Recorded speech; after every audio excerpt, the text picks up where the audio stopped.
আমরা দেখতে পাচ্ছি আপনার মাথায় ব্যান্ডেজ করা, কিভাবে আঘাত পেয়েছেন একটু বলবেন। অর্থাৎ ওরা চাচ্ছিল হাদির মতো নাসিরউদ্দিন বাইরে শেষ করে দিতে চাচ্ছিল, এই জন্য ওরা ইট মারছে, ইট। আমি এবার নাসির ভাইয়ের পাশেই ছিলাম, সেই ইট পড়ছে আমার এখানে।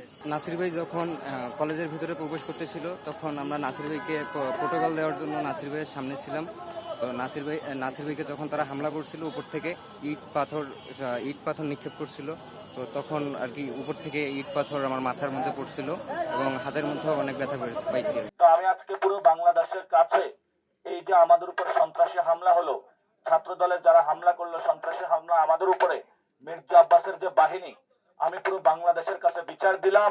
এবং 12 তারিখে আপনারা ভোটের মাধ্যমে এইসব সন্ত্রাসী যে হামলা এবং সন্ত্রাসীরা যেভাবে বাংলাদেশে প্রত্যেক জায়গায় হামলা করে বেড়াচ্ছে, এটার বিচার করবেন 1 নাম্বার। 2 নাম্বার, জনাব তারেক রহমানের সিদ্ধান্ত নিতে হবে উনার দলে কি উনি সন্ত্রাসীদের পুষবেন, লালবেন, নাকি তাদেরকে বহিষ্কার করবেন। আমি তারেক রহমানকে অনুরোধ করব মির্জা আব্বাসকে দলীয় শৃঙ্খলার ব্যত্যয়ের অভিযোগে বিএনপি থেকে বহিষ্কার করার জন্য। সাথে সাথে আরেকটি বিষয় আমি বলবো, আজকে বেগম জিয়ার সাথে আমি পার্সোনালি আগে দেখা করেছিলাম, উনি আমাদেরকে দোয়া দিয়েছিলেন। উনি একটি কথা বলেছিলেন, তোমরা আছো, আমি তো বাংলাদেশটা হয়তো দেখে যেতে পারবো না, আমি অসুস্থ, তোমরা বাংলাদেশটা ঠিক রাখিও।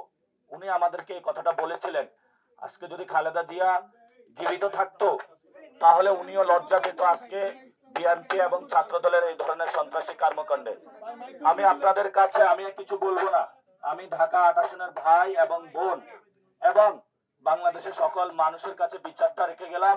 মির্জা আব্বাসের যে সন্ত্রাসী বাহিনী এবং উনি যে সন্ত্রাস করে, গ্যাংস্টার বাজি করে, এটা আজকে উনি প্রমাণ করলেন পুরো বাংলাদেশের সামনে। এটা বিএনপি প্রশাসন এবং বাংলাদেশের মানুষের হাতে আমি ওনার বিচারের ভার ছেড়ে দিলাম। আমরা ইলেকশন কমিশনকে বলবো, সুষ্ঠু নির্বাচনের দায়িত্ব আপনাদেরকে দেওয়া হয়েছে, আপনারা একটি সুষ্ঠু ইলেকশনের দিকে যান।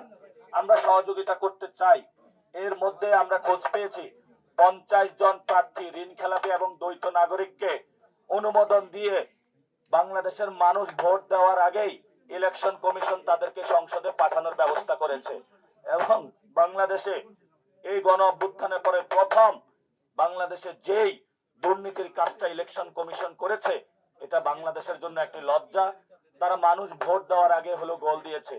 এখানে উপস্থিত আছেন আমাদের দলের প্রধান জনাব নাহিদ ইসলাম, যিনি সেই 1 দফার ঘোষণা করেছিলেন এবং সেখানে বলেছিলেন যে ফেসিবাদী ব্যবস্থার বিলোপ।